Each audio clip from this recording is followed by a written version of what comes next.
सिया है पानी तो राम है चंदन, प्रेम की डोर से बंध रहा बंधन।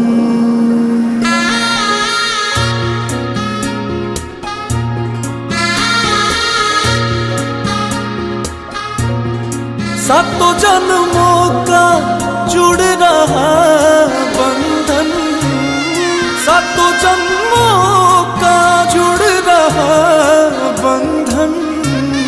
सिया का होने चला रघुवर से मिलन, सिया का होने चला रघुवर से मिलन।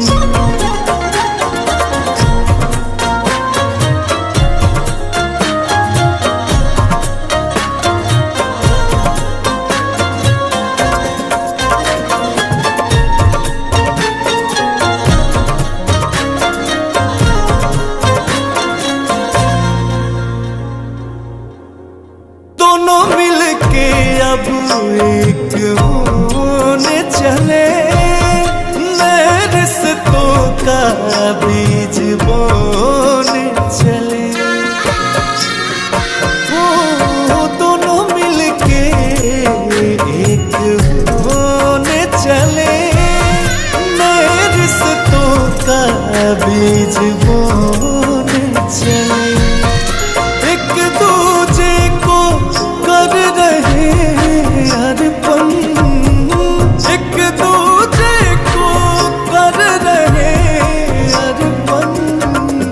सिया का होने चला रघुवर से मिलन, सिया का होने चला रघुवर से मिलन।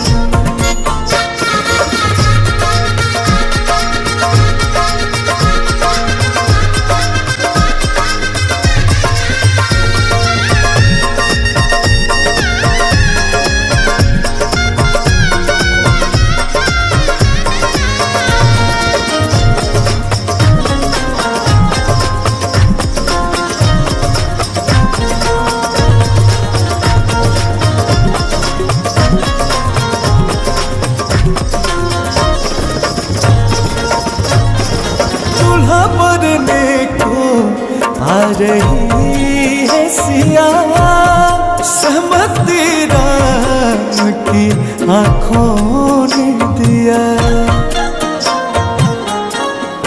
दूल्हा भरने को आ रही है सिया, सहमति राम की आँखों ने दिया। खुशी खुशी कर रहे हैं लगन, खुशी खुशी कर रहे हैं लगन। सिया का होने चला रघुवर से।